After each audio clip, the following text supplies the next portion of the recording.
र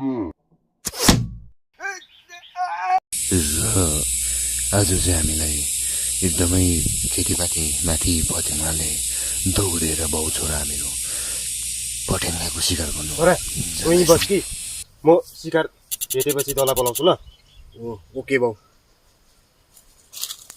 र बाउ चाहिँ टर्च लाइट बोकेर पटेङ्गा कुद्न थाल्यो। म चाहिँ धनुकाँड बोकेर उभिरहेको छु।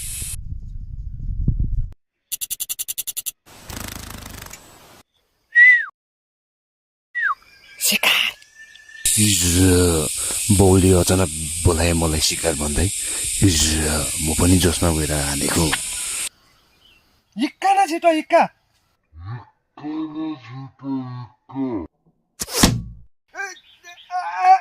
शिकार त बाउको छातीमा पो थिएछ, मलाई थाहा भएन।